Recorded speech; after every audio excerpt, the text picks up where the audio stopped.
आज हम लोग क्या पढ़ने जा रहे हैं? Optical instrument. ऑप्टिकल इंस्ट्रूमेंट पढ़ने जा रहे हैं, ठीक है। तो सबसे पहले हम लोग जानना चाहते हैं कि ऑप्टिकल इंस्ट्रूमेंट क्या होता है, इसकी क्या ज़रूरत पड़ती है और क्यों ज़रूरत पड़ती है, ठीक है। तो ऑप्टिकल इंस्ट्रूमेंट की ज़रूरत क्यों पड़ती है और क्या होता है ऑप्टिकल इंस्ट्रूमेंट? देखिए, हमारी जो आइज़ है, आँखें जो है हमारी, उनकी एक अपनी लिमिटेशंस है चीज़ों को देखने की, ठीक है। अब खुले आँखों से हम तारे को देख तो लेते हैं, लेकिन उतने क्लियर नहीं देख पाते हैं कि उसका साइज़ क्या है, वो कितने बड़े हैं, ये सारी चीज़ें उसके अंदर में क्या चल रहा है। मून्स को देख लेते हैं, चंदा मामा को देख लेते हैं, लेकिन क्या उसके ऊपर जो कहा जाता है कि उनके सरफेस पे जो उबड़ खाबड़ है, वो सारी चीज़ें क्या अंडुलेशंस है, वो सारी चीज़ें क्या हम लोग देख पाते हैं? क्या मार्स को देख पाते हैं? क्या सैटर्न, यूरेनस, नेपच्यून जो भी है, जुपिटर, जिनको देख पाते हैं खुले आँखों से? नहीं देख पाते हैं। तो इन्हीं चीज़ों को देखने के लिए ऑप्टिकल इंस्ट्रूमेंट की ज़रूरत पड़ती है। तो ये तो चीज़ें हो गई जो दूर की चीज़ें हैं, इन्हें हम लोग सेलेस्टियल ऑब्जेक्ट या हेवनली बॉडीज़ कह सकते हैं, दूर में हैं। लेकिन जो बहुत सारी ऐसी चीज़ें भी हैं जिनको हम नहीं देख पाते हैं, क्लोज हमारे नज़दीक हमारे हाथों में होने के बावजूद भी, जैसे कि बैक्टीरियाज़ हैं, वायरसेस हैं, ब्लड के अंदर में जो सेल्स हैं, आरबीसी, डब्ल्यूबीसी, प्लेटलेट्स, ये सारी चीज़ें, इनको भी हम लोग क्लियरली नहीं देख पाते हैं, जबकि ये हमारे आँखों के बिल्कुल नज़दीक है। तो इसका मतलब आँख की अपनी एक लिमिटेशंस है, जिसकी वजह से इन छोटी चीज़ों से लेकर के इन बड़े चीज़ों को नहीं देख पाते हैं। तो इनको देखने के लिए, इनको भी देखा जा सके अपनी आँखों से, इसके लिए इंस्ट्रूमेंट की ज़रूरत पड़ती है, और वही है ऑप्टिकल इंस्ट्रूमेंट। इन्हीं ऑप्टिकल इंस्ट्रूमेंट्स के बारे में हम लोग सीखेंगे, ठीक है। तो कौन कौन से ऑप्टिकल इंस्ट्रूमेंट के बारे में हम लोग इस लेक्चर्स में पढ़ेंगे, वो देखिए। सबसे पहले एक सिंपल माइक्रोस्कोप के बारे में पढ़ेंगे, जो एक मैग्नीफाइंग ग्लास है, जिसके बारे में बहुत लोगों को पता होगा। उसके बाद ये कंपाउंड माइक्रोस्कोप के बारे में हम लोग पढ़ेंगे। इसका यूज करेंगे हम लोग देखने के लिए छोटे छोटे बैक्टीरिया, वायरसेस को, इनको इनके हेल्प से। ये लेबोरेटरी में पाया जाता है, लैब, ठीक है, लेबोरेटरी, केमिकल लेबोरेटरी में पाया जाता है, या फिर बायोलॉजिकल लेबोरेटरी में पाया जाता है। देखेंगे ब्लड सेल्स को यहाँ पर देखा जाता है, आरबीसी, डब्ल्यूबीसी को काउंट किया जाता है, ठीक है। और उसके बाद इसके बारे में पढ़ेंगे, टेलीस्कोप है, जिसकी सहायता से हम लोग मून को देख पाएंगे क्लियरली, या दूसरे प्लैनेट्स जो हैं उनको भी देखा जा सकता है टेलीस्कोप की मदद से, ठीक है। तो इन तीनों फिगर को देखने से ये भी पता चलता है कि इनका साइज जो है कितने कितने के बराबर, कितना बड़ा होता है। टेलीस्कोप काफ़ी बड़ा होता है, ठीक है। तो इन सब को देखने के लिए हमें आँख की ज़रूरत पड़ती है, क्योंकि कहीं ना कहीं हम यहाँ पर आँख लगाएंगे, यहाँ पर आँख लगाएंगे, इसमें भी इसके ऊपर में आँख से ही तो देख रहे हैं। तो आइज़ के बारे में जान लेते हैं कि आइज़ क्या होता है। यहाँ भी कहीं ना कहीं आइज़ लगाएंगे, फिर जा करके हमें दिखाई देगा कि ऊपर से रेज आएगा, रेज आने के बाद आँख पे पड़ेगा तो हमें दिखाई देगा, ठीक है। तो सबसे पहले आइज़ के बारे में जानते हैं क्या होता है, और सबसे इम्पॉर्टेंट है जानना। जब तक आप आइज़ के बारे में नहीं जानिएगा, तो जो ऑप्टिकल इंस्ट्रूमेंट क्यों कर रहे हैं वो सारी चीज़ें क्लियर नहीं होगी। ये आईलिड्स हैं, बताने की ज़रूरत नहीं है, बहुत सिंपल है। आइज़ के अंदर में ये जो स्ट्रक्चर है, इसको थोड़ा सा देख लीजिए, क्या है? पुपिल्स है, ये वाला ब्लैक पोर्शन जो है वो, और आइरिस है, ये बाहर वाला पोर्शन। ये इतना इम्पॉर्टेंट नहीं है ये डायग्राम, लेकिन इसके अंदर में ये डायग्राम बहुत इंपॉर्टेंट है। ये क्या किया गया है, आँख को ऐसे दिखाया गया है, ऐसे करके दिखाया गया है। ऐसे जब आपको देखिएगा तो उस हालत में आँख के अंदर में क्या क्या है वो दिखाया गया है। तो लाइट हमेशा ऐसे आएगा आपके ऊपर, तो इसीलिए यहाँ पर दिखाया गया, ऐसे लाइट आता है, ठीक है। तो ये लेंस है, क्या है? लेंस है। ये कन्वेक्स लेंस है एक टाइप का, और इसके बाहर में आपका ये लेंस दिखा दिया गया। इसके बाहर में ये जो है आइरिस है, सबसे ये वाला पोर्शन, और उसके बाद ये कॉर्निया है, सबसे बाहर वाला पोर्शन। सबका अपना अपना फंक्शन है, कॉर्निया, आइरिस। उसके बाद एक्वस ह्यूमर, कुछ लिक्विड्स होते हैं, यहाँ भी कुछ लिक्विड्स होते हैं, ठीक है, ये विट्रस ह्यूमर कहा गया है। फिर लेंस से होकर के ऑप्टिक नर्व गया हुआ है, सबका फंक्शन है। फिर ये रेटिना है। तो जो सबसे इम्पॉर्टेंट फंक्शन है फिजिक्स में जानने के लिए, ऑप्टिक्स में पढ़ने के लिए, वो है लेंस और रेटिना। कैसे लेंस और रेटिना? कैसे? क्योंकि कोई भी ऑब्जेक्ट जो हम लोग देखेंगे, वो ऑब्जेक्ट क्या करता है, इस लेंस के थ्रू रेटिना पर क्या बनाता है, इमेज बनाता है। लेंस के थ्रू रेटिना पर इमेज बनाता है। आपको याद होगा, अगर हम लोग ऐसे बनाते थे, ऐसे करके, फिर पैरेलल जाने के बाद फोकस, लेंस के फोकस से गुजरता है, ऐसे करके यहाँ पर इमेज बनता है। तो इमेज हमेशा रेटिना पर बनेगा तभी दिखाई देगा। अगर रेटिना से पहले इमेज बन गया तो भी नहीं दिखाई देगा, रेटिना से बाद में बना तो भी नहीं दिखाई देगा। क्लियर है? तो इसका मतलब क्या हो गया कि आँख के अंदर में बहुत सारा प्रोसेस चलता रहता है। अब आँख ये लेंस है और इसके बाद आइरिस और ये जो है आपका एक्वस ह्यूमर और कॉर्निया, ये तीनों मिल करके एक लेंस का काम करता है। क्यों करता है तीनों मिलकर? इसमें एक ये भी है, इस तरह से बहुत सारे मसल्स गए हुए हैं जिसे हम लोग सिलरी मसल्स कहते हैं। सिलरी मसल्स का बहुत बड़ा फंक्शन है ऑप्टिक्स में। सिलरी मसल्स क्या करता है कि जो कर्वेचर है, जो लेंस का जो कर्वेचर है, तीनों को मिला करके एक लेंस बोल लीजिए कॉर्निया को लेते हुए, तो उनका कर्वेचर को एडजस्ट करता है। इसका मतलब कि लेंस के फोकल लेंथ को, आई लेंस जो है उसके फोकल लेंथ को चेंज करने में मदद करता है, हेल्प करता है। कौन? Ciliary muscles. सिलरी मसल्स की हेल्प से ही curvature of lens can be changed. और ऑप्टिक नर्व क्या करता है? जो इमेज बनता है उनको ब्रेन में जा करके भेज देता है सेंस को कि क्या हो रहा है। ठीक है, यहाँ पर रेटिना के ऊपर में रॉड्स एंड कोन्स होते हैं जो कलर्स, डिफरेंट डिफरेंट कलर्स को सेंस करते हैं और ब्रेन को देते हैं कि कैसा इमेज बन रहा है, फिर हम लोग उसको परसीव कर पाते हैं। तो क्लियर हो गया रेटिना क्या क्या काम करता है? रेटिना एक स्क्रीन का काम करता है, ठीक है, जिस पर हम लोगों का रियल इमेज बनता है, रियल इमेज बनता है। और इस रियल इमेज को क्या करता है? ब्रेन सेंस करके भेज देता है अपने सेंस ऑर्गन के पास कि हम भाई ऐसा चीज़ दिखाई दे रहा है। ठीक है, तो ये चीज़ें क्लियर हो गई। अब आँख की क्या है? अपनी एक एबिलिटी है देखने की। ठीक है, तो आँख के बारे में पढ़ते पढ़ते हम लोग जानना चाहेंगे कि विजुअल एंगल क्या है। ये आँख का एक सबसे इम्पॉर्टेंट चीज़ है, विजुअल एंगल। विजुअल एंगल क्या है? अब मान लीजिए कि कोई एक ऑब्जेक्ट है, उसको आप देखना चाहते हैं खुली आँखों से, तो ये आँख बना दे रहे हैं हम, ठीक है। और उसके बाद ये लाइन हो गया। उसके बाद सपोज कीजिए कि यहाँ एक ऑब्जेक्ट रखा हुआ है, ये ऑब्जेक्ट है, और यही ऑब्जेक्ट एक बार यहाँ रखा हुआ है और एक बार दूर में रखा हुआ है यहाँ। मान लेते हैं ऑब्जेक्ट पी क्यू है इस समय, और इस समय इसका नाम पी डैश क्यू डैश दे दिए हैं।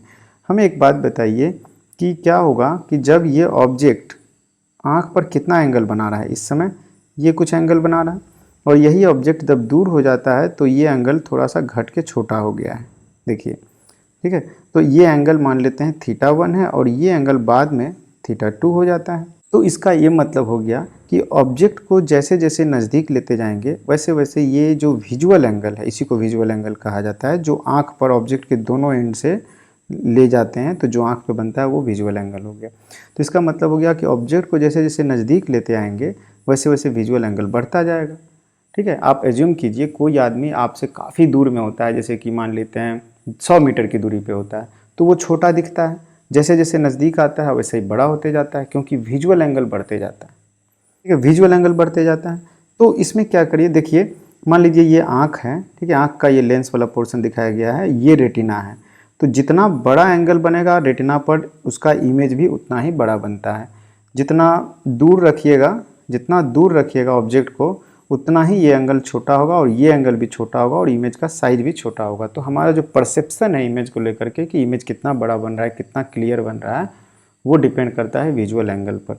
तो हम लोग कह सकते हैं कि visual angle is a measure of size of the image.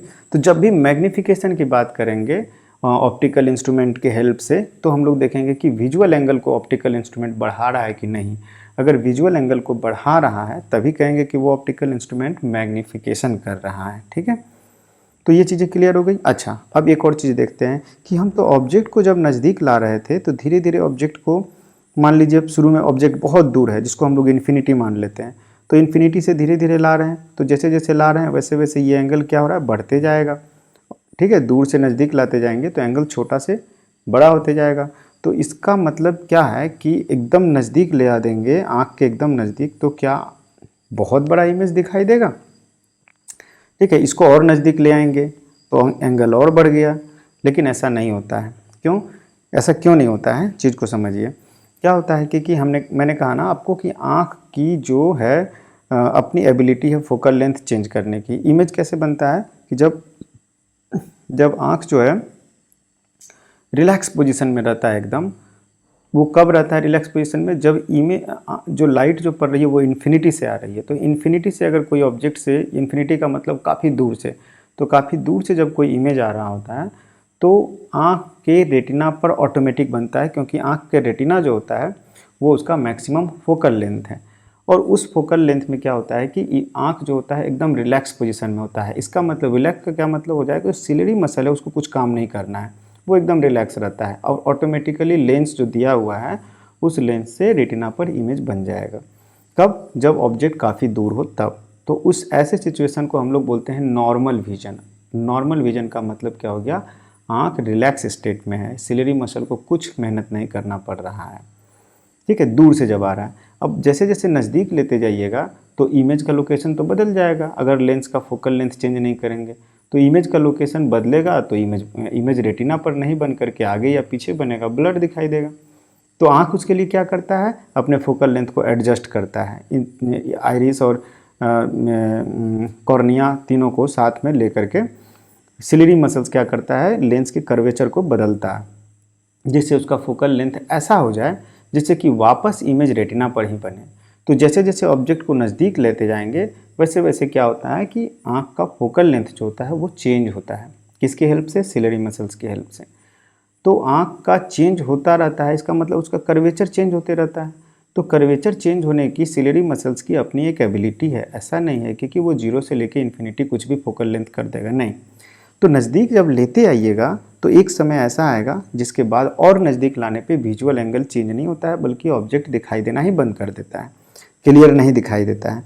तो ये जो सिचुएशन होता है, ये जो डिस्टेंस, ठीक है, जिस समय कि और नज़दीक लाने से आपको फ़ायदा नहीं होगा, उस डिस्टेंस को बोलेंगे मैक्सिमम विजुअल एंगल, ठीक है। वो थीटा नॉट एक ऐसा डिस्टेंस होगा, मान लीजिए ऑब्जेक्ट को और नज़दीक नहीं ले आ पाइएगा तो वो जो डिस्टेंस होगा उसे कैपिटल डी से डिनोट किया जाता है नॉर्मली। और ये थीटा नॉट जो हो गया, ये हो गया आपका maximum visual angle for clear vision, for clear vision. अब इससे नज़दीक लाइएगा तो दिखाई नहीं देगा, ठीक है। तो इस डिस्टेंस डी को, एक और डिस्टेंस को कहा जाता है least distance for clear vision. मतलब किसी भी ऑब्जेक्ट को अगर आपको क्लियरली देखना है तो आप डी, कैपिटल डी डिस्टेंस जो लिखे हैं उससे और नज़दीक आंख के नहीं ला सकते हैं, क्योंकि वो क्लियर दिखाई नहीं देगा। तो हर इंसान का, जो ह्यूमन का होता है या किसी का भी हो, तो least distance of clear vision capital D का वैल्यू अलग अलग हो सकता है, ठीक है। लेकिन एक नॉर्मल हेल्दी आई अगर बोला जाए तो एक नॉर्मल हेल्दी आई का जो कैपिटल डी का वैल्यू होता है वो 25 सेंटीमीटर होता है।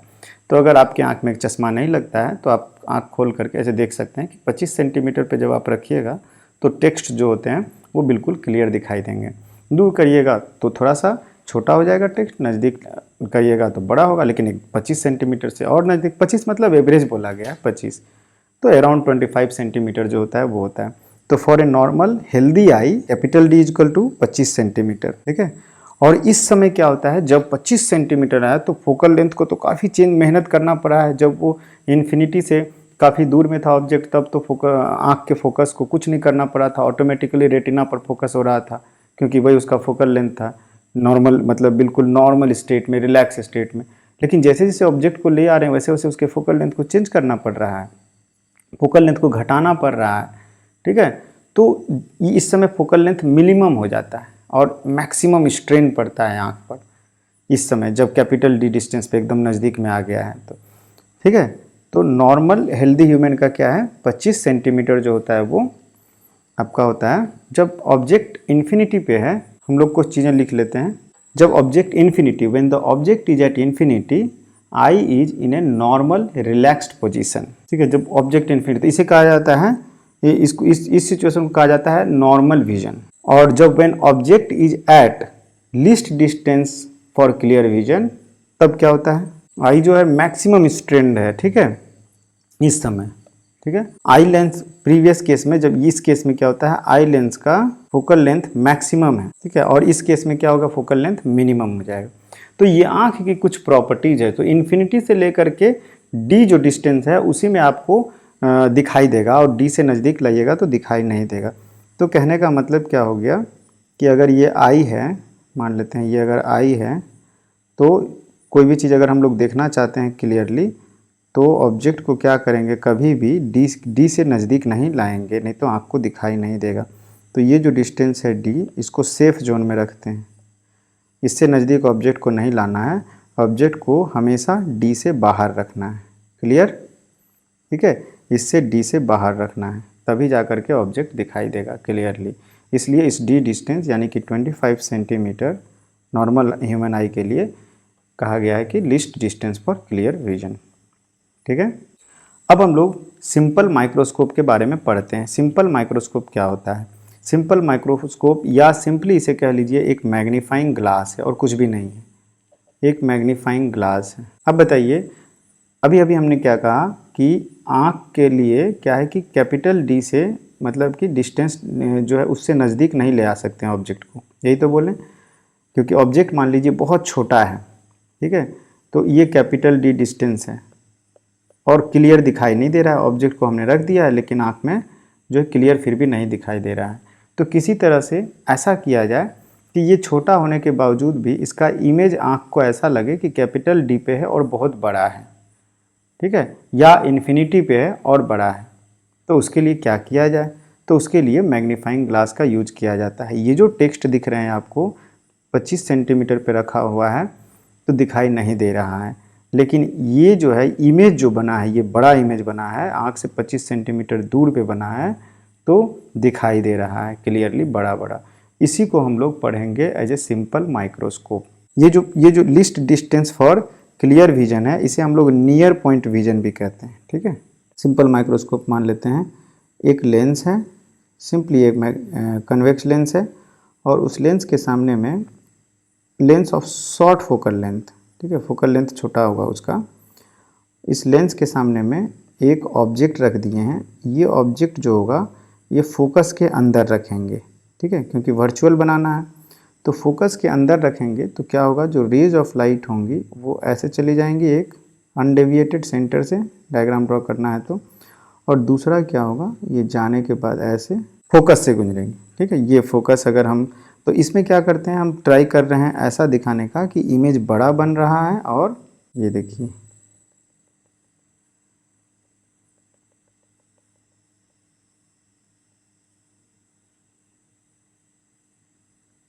ठीक है, ये फोकस पे आपको इमेज बना है, फोकस से होकर के गुजर गया ये लाइट, लाइट का एरो देना मत भूलिए। और ये जो इमेज बना है ये देखिए, अब क्या है इस चीज़ को समझिए बढ़िया से। आँख अगर हम यहाँ रख दिए हैं तो हमें इमेज दिखाई देगा। ऑब्जेक्ट कितना बड़ा था, ऑब्जेक्ट तो इतना बड़ा था, ठीक है, ऑब्जेक्ट इतना बड़ा था और और नज़दीक आँख के ला भी नहीं सकते थे। ठीक है, अभी आँख को यहाँ या यहाँ हम लोग रख सकते हैं, यहाँ भी रख सकते हैं, ठीक है, तो हम यहाँ से मान लेते हैं कि आँख को इतना दूर में क्यों रखेंगे, नज़दीक ही रखते हैं। ठीक है, यहाँ पर आँख रखेंगे, यहाँ पर मान के चलते हैं कि आँख एकदम बिल्कुल नज़दीक में रखेंगे।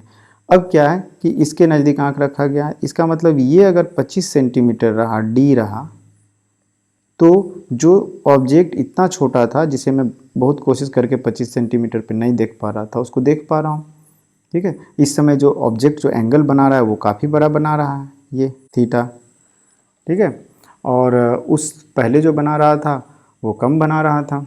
डी डिस्टेंस पे देखिएगा, रखिएगा तो कितना बड़ा बनाता है, देखिए ये मानते हैं ये ऑब्जेक्ट है एच, ये डिस्टेंस डी है तो ये थीटा नॉट बना रहा था, अब थीटा बना रहा है। ठीक है, तो सवाल है कि कैसे किया जाए। हमारा जो मैग्नीफिकेशन है, साइज बड़ा हो गया है ऑब्जेक्ट का, तो मैग्नीफिकेशन क्या है, मैग्नीफिकेशन जो हो गया, मैग्नीफिकेशन क्योंकि ऑप्टिकल इंस्ट्रूमेंट है, एंगुलर मैग्नीफिकेशन की बात करेंगे m and that is equal to here theta by theta naught. Theta naught से बड़ा होना चाहिए और होगा भी, ये हम लोग देखेंगे अभी। ठीक है, तो अगर दो केसेस बनते हैं इसको कि ऑब्जेक्ट को, इमेज को इन्फिनिटी पे बनाता है, आई को रिलैक्स में रख रहे हैं हम लोग, या फिर नियर पॉइंट पे रख रहे हैं कैपिटल डी पे जिसमें आई बिल्कुल स्ट्रेंड होता है। ठीक है, लेकिन क्या होगा कि नियर पॉइंट, जब फार पॉइंट पे रखेंगे, जब इन्फिनिटी पे रखेंगे तो जो मैग्नीफिकेशन होगा उससे ज़्यादा होगा, जब इसको नियर पॉइंट पे रखेंगे तो मैग्नीफिकेशन ज़्यादा होगा। तो थीटा बाई थीटा नॉट ये केस हो गया, मान लेते हैं ये हो गया आपका नियर पॉइंट के लिए, नियर पॉइंट के लिए। तो नियर पॉइंट के लिए थीटा बाई थीटा नॉट, तो थीटा नॉट का हम लोग लिख सकते हैं theta naught is nearly equal to ten theta naught. अब बोलिए ये क्यों कर रहे हैं, assuming theta naught is small, theta naught is small. ठीक है, ये अजम्पशन है हमारा, ये क्या है, अजम्पशन है। और ये अजम्पशन करेक्ट भी होता है क्योंकि आँख के सामने ऑब्जेक्ट जो होता है एंगल छोटा ही बनाता है, बड़ा नहीं बनाता है डी के लिए। तो थीटा बाई थीटा नॉट जो हो गया, थीटा नॉट को nearly equal to ten theta naught कितना हो जाएगा, एच बाई डी के बराबर हो जाएगा। अब इस केस में निकालते हैं कि इस केस में थीटा क्या आएगा। तो इसमें फॉर्मूला लगा देते हैं, 1/v minus 1/u equal to 1/f। f क्या है, मान लीजिए फोकल लेंथ है इसका। तो v जो है यहाँ पे क्या हो जाएगा, d हो जाएगा माइनस डी। यहाँ पर देख लीजिए v equal to minus D और u equal to minus let's say u naught, ये हम लोग बोल लेते हैं u नॉट क्लियरली। तो theta equal to h height है ऑब्जेक्ट का, तो एक लाइन और लिख सकते हैं, theta equal to h by u naught. तो 1/v वैल्यू पुट कर देते हैं, माइनस 1/d और u इक्वल टू मतलब plus 1/u naught equal to 1/f। f तो पॉजिटिव होगा, ठीक है। तो 1/u naught equal to 1/f plus 1/d। अब मैग्नीफिकेशन का वैल्यू निकालते हैं, कितना हो जाएगा, m equal to h by u naught divide by h by D. तो कितना हो जाएगा, एच कट गया, ये बच गया d बाई यू नॉट, ठीक है। तो d बाई यू नॉट, तो 1/u नॉट का वैल्यू ही लगेगा हमें, h बाई का नहीं लगेगा। तो फिर h क्यों लिख रहे हैं हम, ज़रूरत नहीं है, ये 1/u नॉट का ही लगेगा। तो d बाई यू नॉट इसका मतलब हो गया d into 1/f plus 1/d। Multiply कर देंगे तो ये हो जा रहा है 1 प्लस डी बाई एफ। ये आ गया, ये क्या आया देखिए, आपका मैग्नीफिकेशन आया फॉर नियर पॉइंट, ठीक है। याद रहेगा, नियर पॉइंट विजन के लिए जब कैपिटल डी डिस्टेंस पे बनाएंगे तो मैग्नीफिकेशन जो होगा सिंपल माइक्रोस्कोप का क्या होगा, 1 प्लस डी बाई एफ आएगा। क्लियर है, चीज़ को समझिए। ऑब्जेक्ट को फोकस के अंदर रखना है, ठीक है। किसके फोकस के अंदर का, सिंपल माइक्रोस्कोप। सिंपल माइक्रोस्कोप का फोकस हमेशा थोड़ा कम रखा जाता है जिससे मैग्नीफिकेशन ज़्यादा हो। क्यों, क्योंकि ये f कम रखिएगा तभी d बाई एफ का वैल्यू ज़्यादा होगा, क्योंकि d का तो 25 सेंटीमीटर के आसपास फिक्स है। तो f जितना कम रखिएगा मैग्नीफिकेशन उतना ज़्यादा अच्छा आएगा। तो 1 प्लस डी बाई एफ। तो एक चीज़ याद आ गया कि शॉर्ट फोकल लेंथ इसको रखा जाता है, शॉर्ट फोकल लेंथ। और कौन सा लेंस यूज हो रहा है, कन्वेक्स लेंस हो रहा है ना, ये 2 पॉइंट याद रहेगा, short focal length, convex lens. और ऑब्जेक्ट हमेशा फोकस के अंदर रखा गया है, तभी जाकर के तो वर्चुअल इरेक्ट और बड़ा इमेज बन रहा है। तो मैग्नीफिकेशन क्या हो गया, m equal to 1 plus D by F. ये एक इम्पॉर्टेंट पॉइंट हो गया फॉर नियर पॉइंट विजन। और नियर पॉइंट में क्या क्या हम लोग बोलें कि आई जो होता है वो सबसे ज़्यादा स्ट्रेंड होता है, रिलैक्स नहीं होता है। क्लियर हो गया।